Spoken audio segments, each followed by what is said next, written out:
Welcome to this week's ACCP Emergency Medicine PRN Journal Club presentation. I'm your host, Christian Kroll, an emergency medicine and ICU pharmacist at the University of Iowa Hospital and Clinics. To view this recorded presentation, head to our YouTube channel at youtube.com/ACCP-EMEDPRN. And for PRN members, slides can be found under the Library Entries section of the ACCP Communities website. I'd like to thank you all for joining my journal club on high dose versus low dose intravenous nitroglycerin for sympathetic crashing acute pulmonary edema. To start this presentation, I'd like to just go over some background information and pathophysiology on sympathetic crashing acute pulmonary edema, also known as SCAPE. So SCAPE is associated with a rapid onset hypertensive crisis leading to flash pulmonary edema.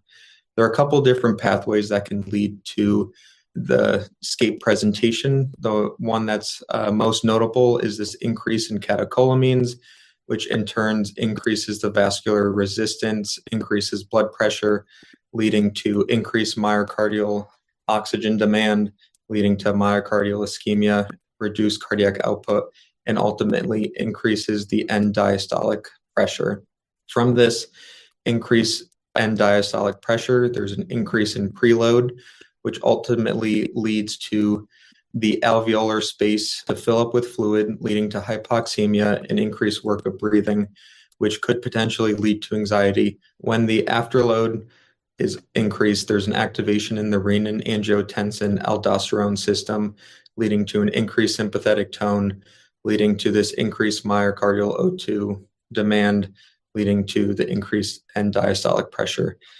It's a vicious cycle. The way that I like to further simplify the pathophysiology is I like to think about it as there's an abrupt release of catecholamines, which leads to this increase in afterload, increase in systemic vascular resistance, and decrease of cardiac output, which ultimately leads to pulmonary edema, shortness of breath, chest pain, and decreased oxygen saturation. There are two typical interventions that we start for patients that present with SCAPE. First and foremost is we start them on non-invasive positive airway pressure, also known as BiPAP. Starting the patients on BiPAP ultimately expands the alveolar space, leading to the increase in ease of oxygen absorption. And then we also start them on nitroglycerin. So nitroglycerin forms a free radical nitric oxide, which ultimately activates guanylate cyclase, leading to an increase in cyclic GMP, leading to the dephosphorylation of myosin light chains. This primarily reduces preload and may modestly reduce afterload. There is still some controversy on the dosing of nitroglycerin for SCAPE. Traditionally, nitroglycerin infusions are started at a range of 5 to 20 micrograms per minute. There are some studies showing that nitroglycerin at low doses, so 10 to 20 micrograms per minute, or the traditional dosing, is associated with preload reduction. There are a couple other studies that do show that we might have to target a higher dose of nitroglycerin, so greater than 100 micrograms per minute, to achieve the desired afterload reduction. The first study that I want to talk about is the high-dose nitroglycerin for sympathetic crashing acute pulmonary edema. This study was used to determine the feasibility and safety of high-dose nitroglycerin with non-invasive ventilator support in SCAPE patients. So this was a prospective observational pilot study that included 25 patients. So the dosing strategy of the nitroglycerin that they were started on was based on the systolic blood pressure that they presented with.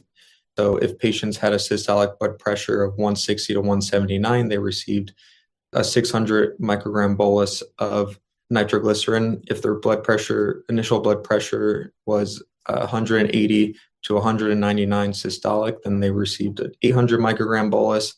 And then if their initial systolic blood pressure was greater than 200, they received a 1000 microgram bolus. And then after receiving the bolus, patients were started on infusion of nitroglycerin at 100 micrograms per minute, which was increased every 10 minutes by 20 micrograms per minute. The outcome for this study was resolution of symptoms in 6 hours and need for intubation.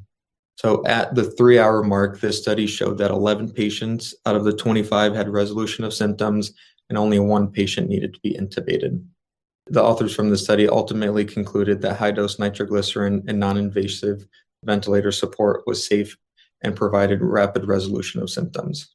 The next study that I want to talk about is the use of nitroglycerin by bolus could prevent intensive care unit admission in patients with acute hypertensive heart failure. So this trial compared bolus versus standard infusion dosing among patients that were given intravenous nitroglycerin in the ED. So this was a slightly larger non-randomized open-label single-arm study that contained 395 patients. There were 3 different dosing strategies that patients could be started on. The first dosing strategy was an intermittent high-dose bolus of 2 milligrams of nitroglycerin every 3 to 5 minutes, or they could have been started on a continuous infusion of 20 micrograms per minute with a max of 60 micrograms per minute, or a combination of both. So some patients received, the third study arm received a high-dose bolus of 2 milligrams, followed by a continuous infusion of 20 micrograms per minute. The outcomes of the study looked at the frequency of ICU admission and hospital length of stay. So from the study, they showed that ICU admission was significantly lower in the bolus versus infusion and bolus groups. So a total of 48.4% of patients were admitted to the ICU if they were started on the continuous infusion. There were 68.7% of patients admitted to the ICU. And then if patients were started on a high-dose bolus followed by a continuous infusion, there's an 83% ICU admission rate. So it was a statistically lower rate of ICU admission in patients that received the intermittent high-dose bolus. And then similarly, for the length of stay, the patients that received the bolus had an average length of stay of 3.7 days compared to 4.7 and 5 days for the other 2 dosing strategies, also statistically significant. So this study showed that ED patients with acute pulmonary edema, the use of intravenous nitroglycerin dosed on an intermittent bolus was associated with a lower ICU admission rate and shorter hospital length of stay compared to the continuous infusion. So this brings me to the journal that I would like to talk about today, high dose versus low dose intravenous nitroglycerin for sympathetic crashing acute pulmonary edema. The objective of this study was to compare the efficacy of conventional low dose nitroglycerin versus high dose nitroglycerin in patients with SCAPE. This was an open label, parallel, pragmatic, randomized controlled trial that was conducted at the All India Institute of Medical Sciences in New Delhi. This is a tertiary care teaching hospital with a daily footfall for the emergency department of 400 to 450 patients. This study was conducted from November 11th, 2021 to November 30th, 2022. The inclusion criteria for this study were all adult patients greater than 18 years old who presented with acute onset of shortness of breath within 6 hours. They also had to have a arrival systolic blood pressure of greater than 160 millimeters of mercury and a diastolic blood pressure of greater than 100 millimeters of mercury. If both of those weren't met, but they had a MAP greater than 120 millimeters of mercury, they fit into the inclusion criteria. They also had to have a respiratory rate of greater than 30 breaths per minute, a O2 saturation of less than 90%, and then initial bilateral crepitation on chest auscultation. The exclusion criteria for this study were patients that presented with an acute myocardial infarction, any history of hypersensitivity to nitroglycerin, the use of sildenafil within 24 hours, or the use of tadalafil within 48 hours, patients that had moderate to severe aortic stenosis or hypertrophic cardiomyopathy. And then ultimately, if the patients presented and required immediate intubation, then they were also excluded from this study. Primary outcomes was symptom resolution at 6 hours and 12 hours.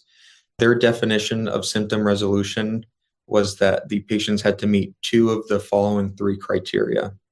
So the first criteria was resolution of tachypnea. So this was a decrease by 25% of the respiratory rate, or a respiratory rate of less than 24 beats per minute. They also had to either have blood pressure resolution, so this was a systolic blood pressure of less than 160 and a diastolic blood pressure of less than 100. If both of those weren't met, but they had a MAP of less than 120, that met criteria for resolution. And then finally, the third criteria was resolution of hypoxia, which was defined as saturation of greater than 90% on room air or greater than 95% on supplemental oxygen. They also looked at the subjective improvement of patient symptoms. So once the patients had resolution in symptoms, they asked them to fill out a questionnaire for their subjective improvement. The secondary outcomes was the need for invasive mechanical ventilation, ED disposition, so if they were either admitted or discharged, the length of ED stay, the length of hospital stay, and then any major cardiac event, so any MI, stroke, cardiovascular death, or heart failure within 30 days. For the stats, all analysis was performed on an intention to treat principle. The categorical variables were analyzed using a chi-squared test. The co-primary endpoints were analyzed using a Benjamin-Hochbach analysis. All the continuous variables were assessed using a Shapiro-Wilk test, and then resolution of symptoms at 6 and 12 hours was compared using a Kaplan-Meier curve. So for patient enrollment, within this 1-year time frame, identified 169 patients that were included to be assessed for eligibility. So in this emergency department, in the triage portion of the ED, all patients were assessed by a junior emergency physician, and they assessed them for any acute breathlessness or hypoxia. If they met either one of those, they were immediately transferred to a resuscitation room where a senior emergency physician would screen the patients for eligibility. So they had a total of 169 patients that were initially screened for breathlessness or hypoxia. Ultimately, 117 patients were excluded, so they did not meet the inclusion criteria. 5 patients declined to participate, and then 9 other patients had either acute coronary syndrome or aortic stenosis. So they had a total of 52 patients. From these 52 patients, they were ultimately randomized using block randomization, where within the resuscitation room, there would be a box where the senior physician would pull out a card, and then from there, it would assign them to either high dose or low dose nitroglycerin. So a total of 26 patients were allocated to the high dose nitroglycerin group, 26 to the low dose nitroglycerin group. All 52 were available for follow-up, and then all 52 were included in the analysis of this study. So of these 52 patients, their background characteristics were pretty similar between the two groups. Their age was relatively similar. There was a higher percentage of patients that presented from 9 p.m. to 8 a.m. compared to the other times of the day. And then the majority of patients did have a history of hypertension, chronic kidney disease. Some more baseline characteristics. The patients that were in the high-dose nitroglycerin group did have a slightly higher respiratory rate than the low-dose nitroglycerin group. The oxygen saturation of the high-dose group was also slightly lower than the low-dose group. And then pulse rate and systolic blood pressure was also slightly higher in the high-dose nitroglycerin group. So for the interventions, similar to previous studies, the 2 that I mentioned before, once the patients were randomized, they were all started on non-invasive ventilation. And for their BiPAP settings, they started them on peak inspiratory pressure of 12 centimeters of water and then an expiratory pressure of 6 centimeters of water. For the patients that were started on the high dose group, the initial bolus they received was also based on the initial systolic blood pressure. So if patients had a systolic blood pressure of 160 to 179, they received a 600 microgram bolus. If their systolic blood pressure was 180 to 199, they received a nitro bolus of 800 micrograms. And if their systolic blood pressure was greater than 200, then they received a 1,000 microgram nitroglycerin bolus, similar to the previous study that I mentioned before. Once these patients had received their initial bolus, they were started on a nitroglycerin infusion at a rate of 100 micrograms per minute. If the patient's systolic blood pressure was decreasing, then you continue the infusion at 100 micrograms per minute. If the systolic blood pressure remained the same or increased, then per protocol, they were able to increase the nitroglycerin infusion by 20 micrograms per minute every 10 minutes. For the low dose arm, the rate of the initial low dose nitroglycerin infusion they were started on was also based on initial systolic blood pressure. So if their systolic blood pressure was less than 200, then they were started on a nitro infusion at 20 micrograms per minute. If their systolic blood pressure was greater than 200, then they were started on a nitro infusion at 40 micrograms per minute. And then similarly, after the initiation of the infusion, if the blood pressure was decreasing, then they continued the infusion at the current rate they were at. If the systolic blood pressure remained the same or increased, then per protocol, they were able to increase the nitroglycerin infusion by 20 micrograms per minute every 30 minutes. Then ultimately from there, the patients were continued on the rate of the infusion that was required to have a decrease in systolic blood pressure. And then they continued that infusion until there was 2 of the 3 criteria for resolution of symptoms. Once 2 of those were met, then they decreased the nitroglycerin infusion by 20 micrograms per minute every 10 minutes until the infusion was at 0 and it was stopped.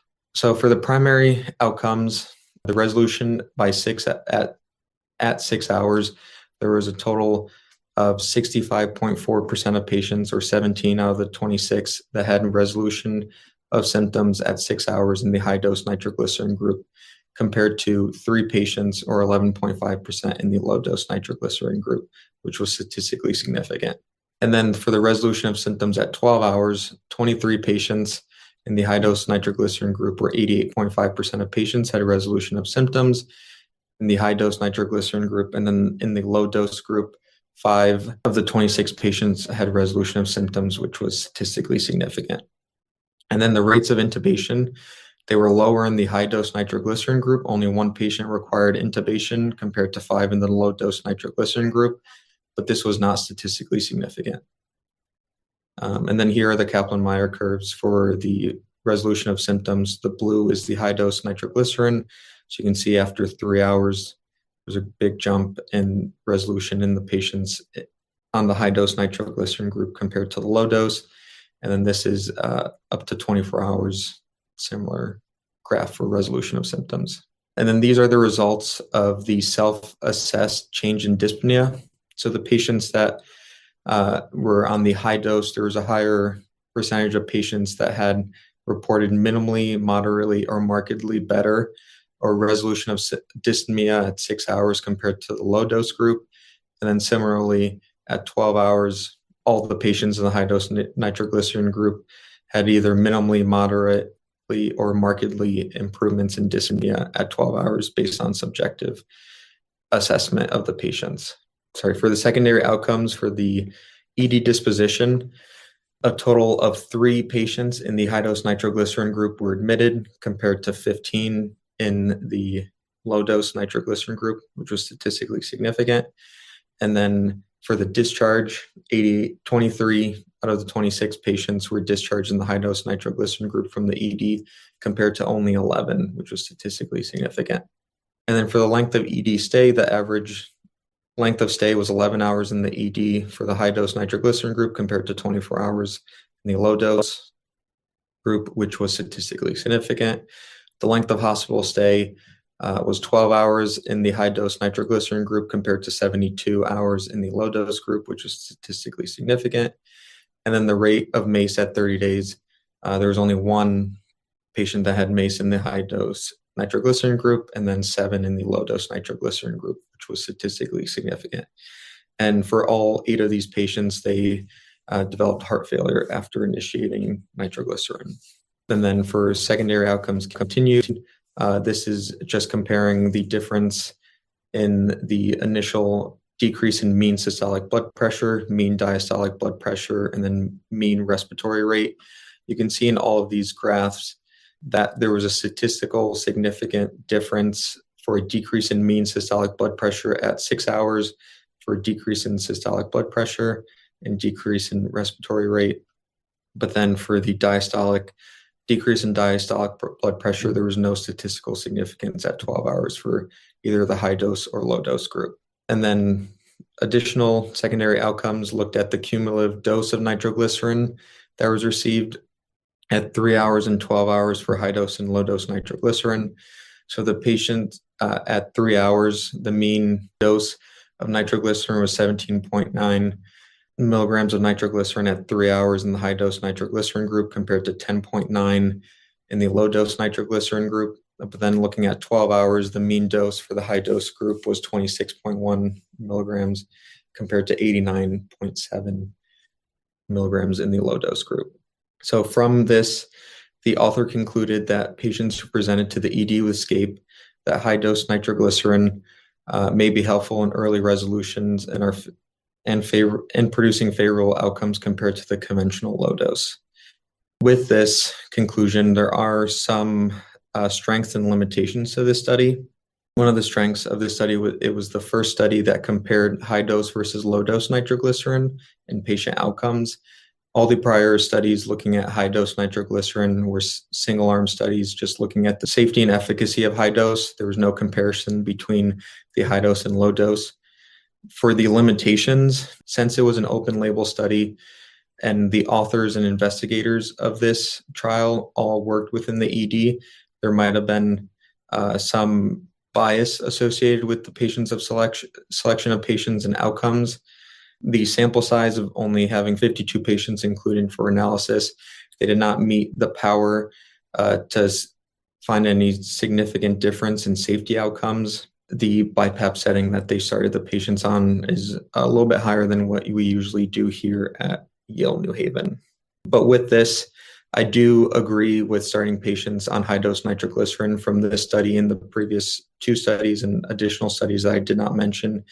There's a drastic improvement of patient outcomes within 3 to 6 hours on starting them on high dose nitroglycerin.